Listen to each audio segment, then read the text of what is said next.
Oi, aqui é a Nina e hoje eu vim falar um pouquinho sobre Felicidade Conjugal, do Tolstói.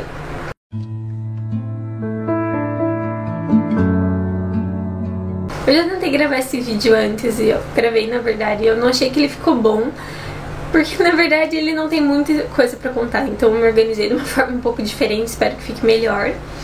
E eu fiquei com vontade de ler esse livro porque é um dos livros encontrados com o Christopher McCandless, né? Se você não sabe da história dele, ele é o cara do filme e do livro da Natureza Selvagem. E não vou falar muito sobre ele, mas procurem, assistam o filme que é muito bom e leiam o livro que também é muito bom. E aí, enfim, eu me interessei por isso. E eu gostei bastante. Então, ele vai contar a história da Masha, que é uma adolescente, assim, jovem, que ela e a irmã mais nova, Sônia, perderam os pais, então elas estão sob os cuidados da babá.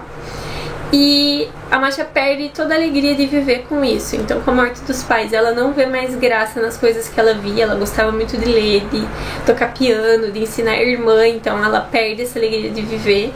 Então, nos primeiros momentos da história, nós vamos ter contato com ela, com esse declínio dela, essa falta de vontade de viver que ela tem.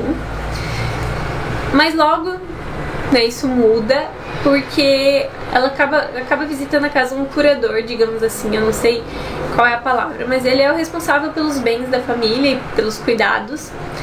E ele não ia lá há tempos. E a Masha acaba desenvolvendo uma paixão, um amor platônico por ele. E esse amor platônico, que no início ela achava impossível de realizar, deu a ela tudo que ela precisava para voltar a viver. Então ela voltou a achar graça nas coisas, esse amor impulsionou ela muito positivamente. Ela voltou a querer ajudar a irmã a ler para se tornar uma pessoa melhor e para se tornar uma pessoa, digamos que, para se tornar uma pessoa para quem ele olhasse, né? Ao mesmo tempo, ela sabe que ele não é exatamente o príncipe encantado da cabeça dela, mas ela tem meio que um amadurecimento nessa questão. E ao mesmo tempo nós percebemos que ele tem um interesse velado por ela, mas que ela é muito mais jovem. Apesar dele continuar solteiro, ele é muito mais velho que ela. Então existe essa barreira, esse limite, e ele tem certo problema ali em transpassar essa barreira. Então eu comentei no vídeo de leituras que eu estava achando estranho, porque é um livro russo feliz, porque ele é bem curtinho, então na verdade mais ou menos a metade tá nessa coisa. Ele tava sendo feliz, a vida dela melhorou muito devido a esse amor platônico. E eu acho que não é spoiler nenhum dizer que em determinado momento esse amor acaba dando certo, eles acabam se casando, visto que o nome do livro é Felicidade Conjugal. Então, a partir daí a coisa começa a puxar mais pra realidade. Então, não que fique uma coisa trágica, né? Mas fica um livro russo não tão feliz.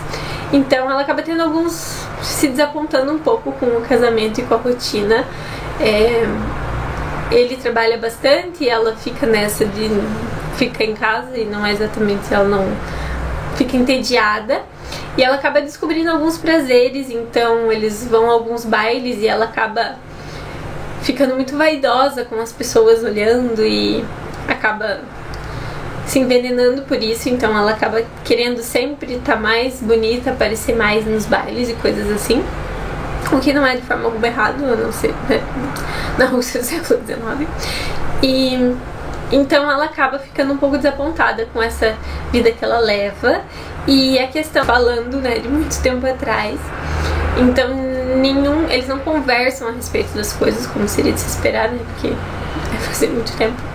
E isso acaba causando um distanciamento entre eles, né, não físico, mas o amor vai se transformando naquela coisa de viver junto, não exatamente não sentir coisas pelos outros. Então tem um trechinho aqui que eu separei porque fala mais ou menos o sentimento que a Masha tem durante esse casamento. Diz assim: ainda assim, me parecia que em algum lugar deveria existir outro tipo de felicidade, ainda que não necessariamente maior. Então, é mais ou menos isso. Eu gostei muito do final, porque eu acho que o final é um final bem real, assim. É um final que eu achei muito sincero, eu gostei muito.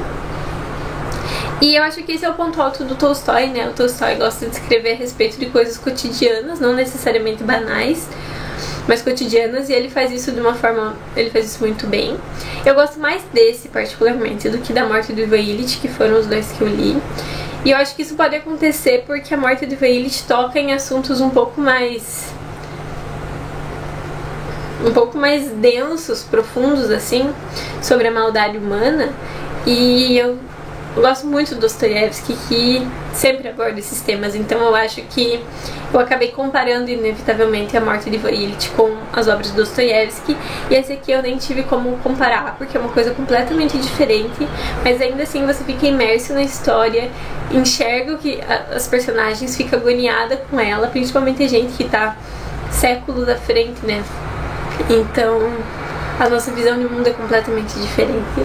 Então, tem muito isso, o Tolstói era bastante cristão, né? Então tem muito isso da questão de que para ele o homem deveria se dar completamente ao casamento, a mulher cuidar totalmente da mulher, e que a mulher também deveria ser uma esposa maravilhosa. Então tem bastante disso, da questão de que do medo de um desapontar o outro por não ser exatamente isso que acontece. E ele é bem curtinho, então se você não conhece nada do Tolstói, ou se você está procurando um russo para ler, eu acho que pode ser um primeiro contato bom, porque Dostoiévski vai um pouco mais fundo na ferida, mas ele não se tornou um dos meus preferidos da vida, assim. E eu acredito que seja por conta disso, por conta do assunto mesmo. Mas o Tolstói escreve de uma forma muito, muito boa. Se você não conhece, eu acho que você deveria conhecer. Então é isso, espero que vocês tenham gostado. Me contem aqui embaixo se vocês já leram esse ou se vocês têm outro do Tolstói pra me indicar. E até a próxima.